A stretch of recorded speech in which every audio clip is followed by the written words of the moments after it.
Hello, hello, hello, everyone, and welcome back to my channel. I'm Patrice, and this is my embellished life.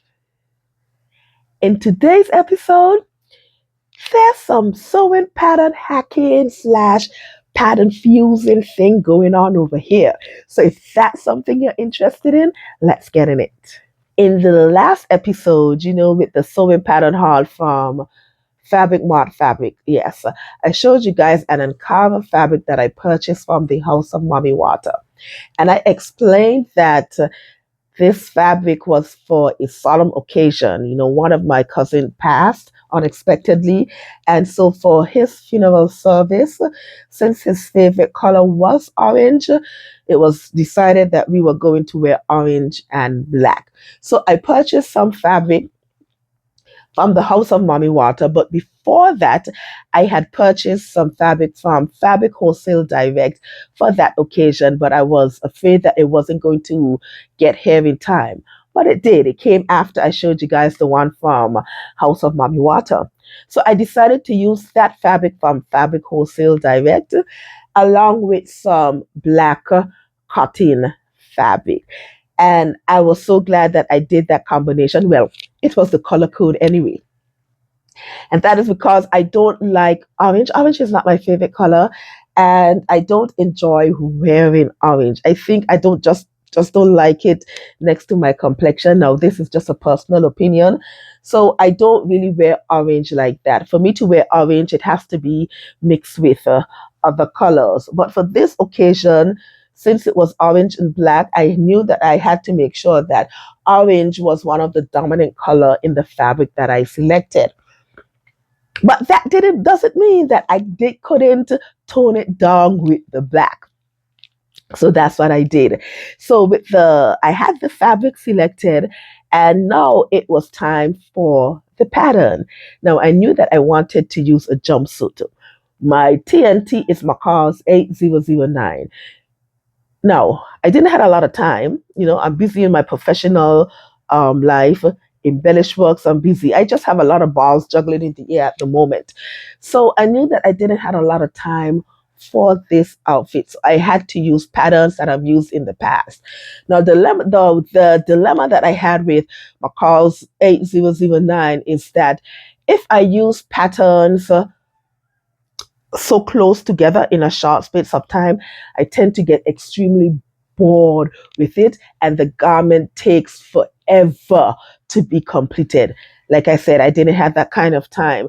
So even though McCall's is a TNT 8009, I knew with the time crunch that I was working with, that was a no-no for me. I also knew that I wanted something slightly different, but I couldn't use a new pattern. Didn't have that kind of time. I wanted to do a mock wrap top and attached to a wide leg trouser. That was what I was envisioning. And I also wanted to do it sleeveless because I knew inside the church was going to be hot. The place is hot. So there was no chance of me adding any sorts of sleeves to it. So I decided to use two patterns to get me that look. The first one was McCall 6959.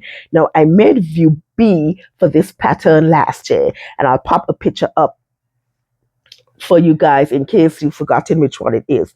So I wanted to use view B, the top part of view B. Now this is a true wrap dress. So in order for me to get it to be the mock top, I had to attach it at the bottom part. So that's what I decided to do along with Vogue 9075 for the bottom. Now with this pattern, I did view A, which is the dress in the past. This was before YouTube. And this pattern is the pattern that made me realize it really solidified the fact that low-waisted stuff is not flattering on me at all. So with this dress, I made it very easy, but I've never worn it.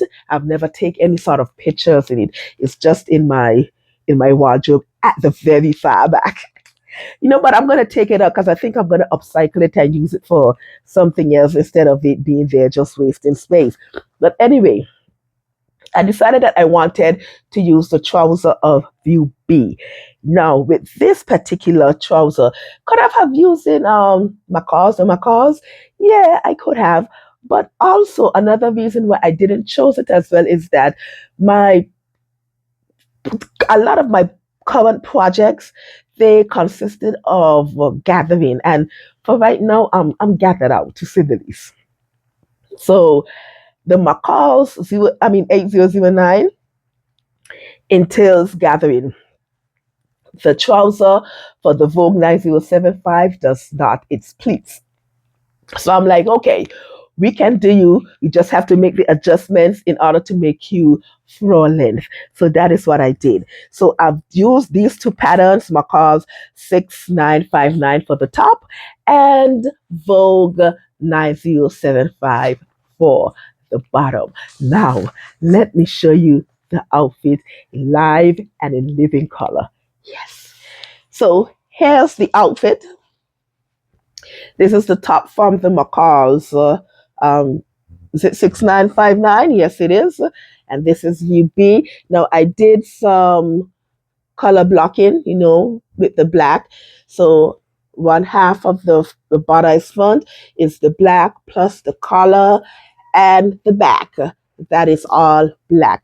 Now, I did use my serger, but I was using my serger for other multiple projects as well that was using the cream thread. So I didn't change it out. So only you guys and Jesus know that my serger thread is cream. Are we going to keep it like that, okay? We're good. Yes, so this is the top. And then the bottom, all with the African print fabric from Fabric Wholesale Direct. Now, let's talk about some of the adjustments that I made. So, the first thing that I had to take into consideration was the zipper placement. Now, with the Macaws pattern, it's a wrap dress, so it doesn't call for any zippers. But the Vogue pattern did have a zipper at the back.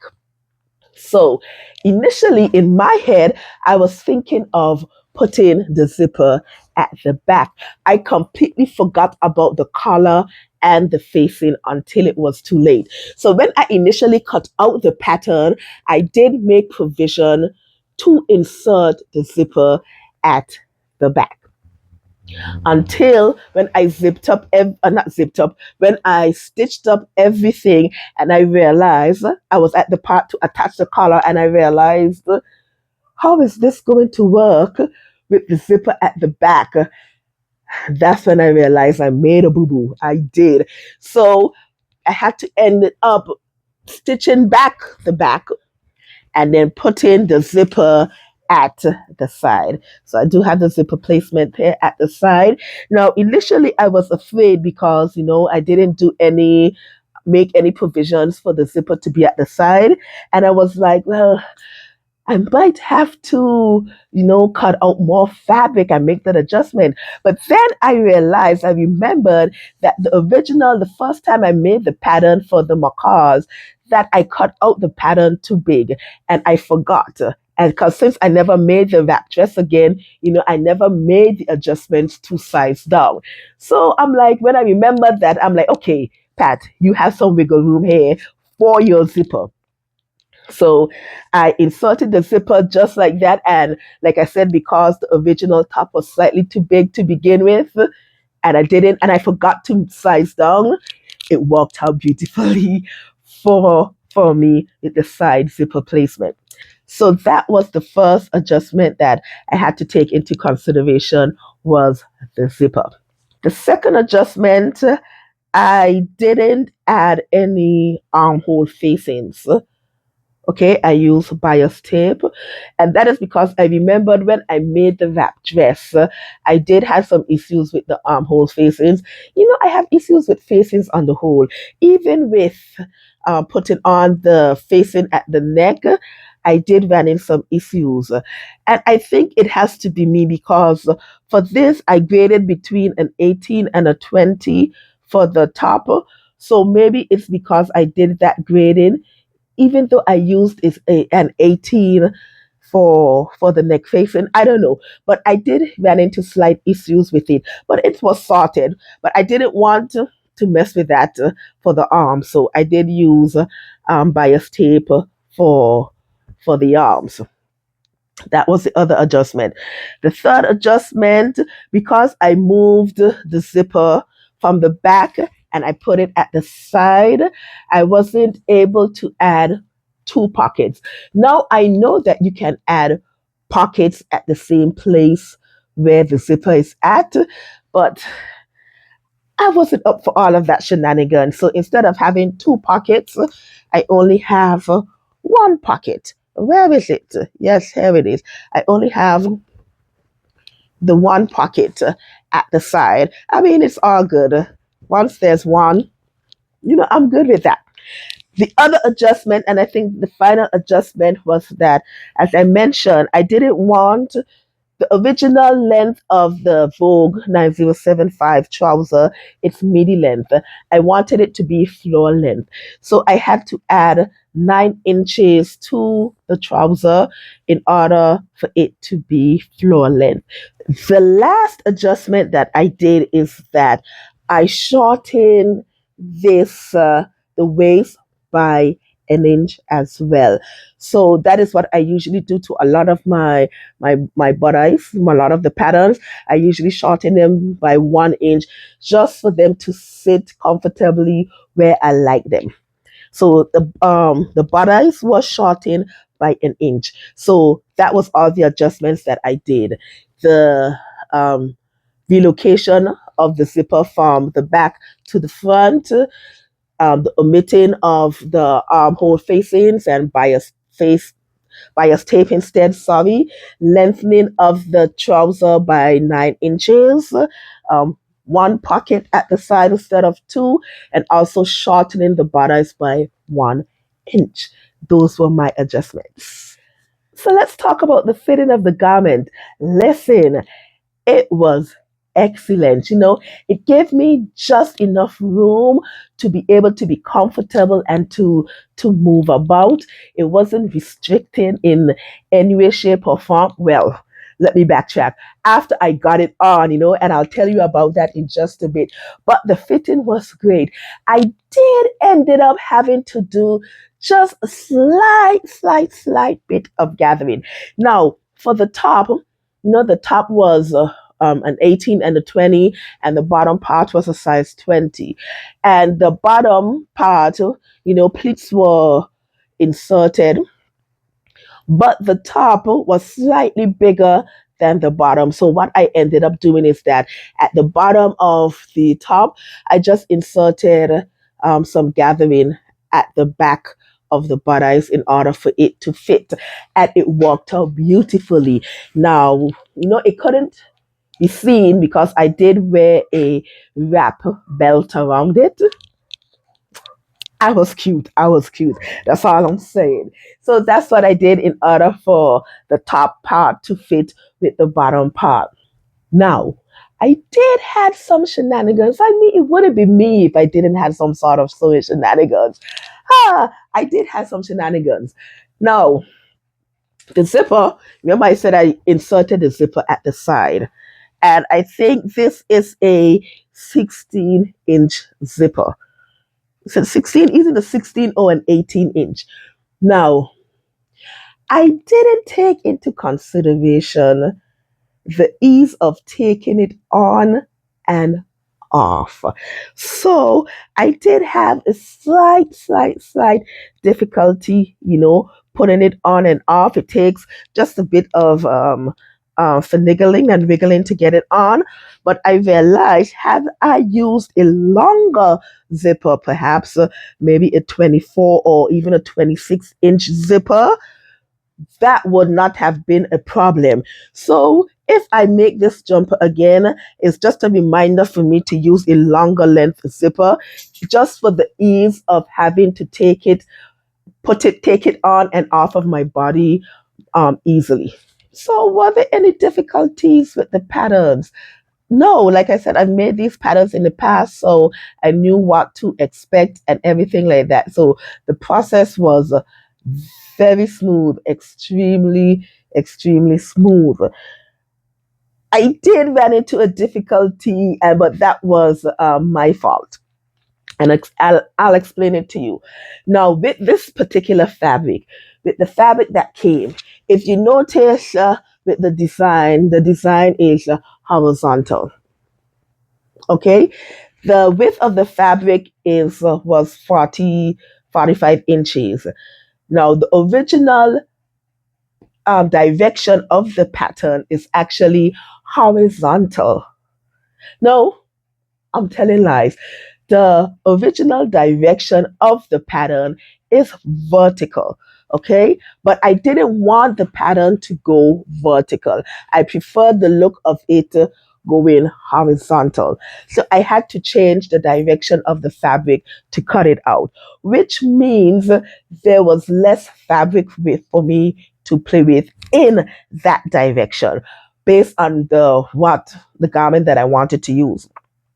Now, here is where I ran into the shenanigan because I ended up having to piece some fabric together for one of my trouser legs, which I was trying to avoid because I did run into that mishap last year for another jumpsuit pattern that I was making. But this time around, what happened is that I cut out the top before the bottom. And that is because I decided on the pattern that I wanted to use way before I made a decision on the pattern that I wanted to use for the bottom. So I'm like, okay, to save time, let me just start sewing up the top. And then by the time I finish the top, I would have made a decision on what pattern I wanted to use for the bottom. So with this accented top, where I cut it, even though I thought I was saving space and everything, it did cause a hindrance when I was going to cut out the bottom part of the trouser, especially because I decided to lengthen it by 9.5 inches. So let me see if I could just find it. I ended up having to, piece some fabric together just for me just for the pattern to be able to fit on the fabric, and it's so well hidden now I can't even find it. Where is it? That's one leg. Is it on this leg? Let's see. Oh, here it is. So I'm just going to put it up for you so you can see. So coming down to the foot, if you can see just right here, coming down to the leg. Yeah, you can see where I had to attach some fabric.